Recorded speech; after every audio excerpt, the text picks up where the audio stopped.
बहुत समय पहले की बात है। एक हरा भरा घना जंगल था जिसका नाम था सुंदरवन। ये जंगल अपने सुंदर पेड़ों, मीठे झरनों और नन्हे-बड़े जानवरों के लिए मशहूर था। यहाँ शेर, हाथी, बंदर, तोता, खरगोश और बहुत से पक्षी व जानवर खुशी खुशी रहते थे। सुंदरवन के राजा शेरू शेर बहुत बुद्धिमान और ताकतवर थे, लेकिन अब वो बूढ़े हो चुके थे और जंगल के कामकाज संभालना उनके लिए मुश्किल हो गया था। उन्होंने फैसला किया कि अब समय आ गया है कि जंगल को एक नया राजा मिले। उन्होंने सारे जानवरों की सभा बुलाई। सभा में शेरू बोले, प्यारे जंगलवासियों, अब मैं बूढ़ा हो गया हूँ।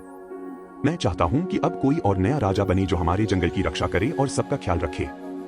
जानवरों में खुसर पुसर शुरू हो गई। सब सोच में पड़ गए कि अगला राजा कौन हो सकता है। शेरू बोले, मैं जंगल में एक प्रतियोगिता करवाना चाहता हूँ। जो सबसे बुद्धिमान, दयालु और साहसी होगा वही हमारा अगला राजा बनेगा।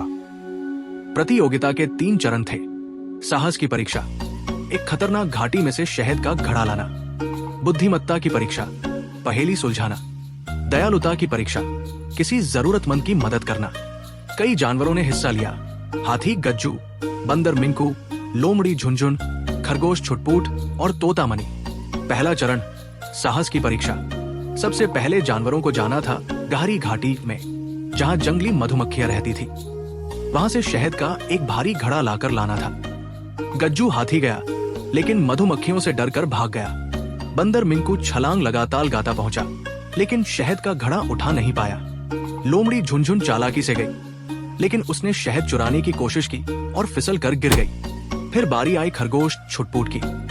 वो छोटा था लेकिन बहुत तेज और चतुर। उसने मधुमक्खियों से दोस्ती की, फूलों की मदद से उन्हें बहलाया और शहद का छोटा घड़ा उठाकर वापस आ गया। सबने तालियां बजाई। दूसरा चरण, बुद्धिमत्ता की परीक्षा। अब बारी थी एक मुश्किल पहेली की।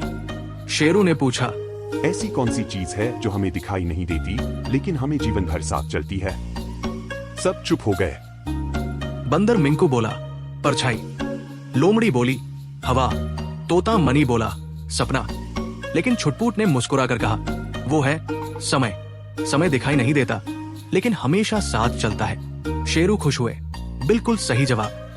तीसरा चरण, दयालुता की परीक्षा। अब अंतिम और सबसे महत्वपूर्ण परीक्षा थी दयालुता की। सभी प्रतिभागी एक खुली मैदान की ओर भेजे गए। वहां एक घायल चिड़िया पड़ी थी, मगर यह परीक्षा छिपी थी। जानवरों को नहीं बताया गया था कि चिड़िया का ध्यान रखना भी परीक्षा का हिस्सा है। हाथी गज्जू तो उसे देखकर ही आगे बढ़ गया। मेरी परीक्षा का समय है, मैं नहीं रुक सकता। बंदर मिंकू बोला, मैं बाद में आऊंगा। लोमड़ी झुनझुन ने तो चिड़िया को डराया और वहां से चली गई, लेकिन छुटपुट रुक गया। उसने अपनी पत्तियों से चिड़िया के घाव पर पट्टी बांधी, पानी पिलाया और अपने नन्हे पैरों से उसे छाव में ले गया। कुछ समय बाद परीक्षक तोता मनी ने सबको बुलाया और कहा, जिसने घायल चिड़िया की मदद की वही सबसे बड़ा दयालु है। सब चौंक गए।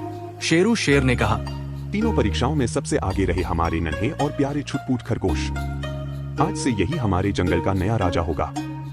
जंगल में ढोल नगाड़े बजने लगे, पक्षी गाने लगे, हाथी नाचने लगे और बंदर तालियां बजाने लगे। राजा बनने के बाद छुटपुट ने जंगल में कई अच्छे बदलाव किए। उसने जंगल में स्कूल खुलवाए, पानी के कुएं बनवाए और हर जानवर की बात सुनी। वो सबका ख्याल रखता था, चाहे वो बड़ा हो या छोटा।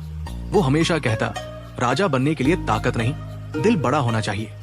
इस कहानी से हमें ये सीख मिलती है कि एक सच्चा नेता वो होता है जो दयालु, बुद्धिमान और साहसी हो। ताकत से नहीं, बल्कि सेवा और प्यार से दिल जीते जाते हैं। अभी तक अपने मेरे चैनल को सब्सक्राइब नहीं किया है तो सब्सक्राइब कीजिए ऐसा वीडियो देखने के लिए।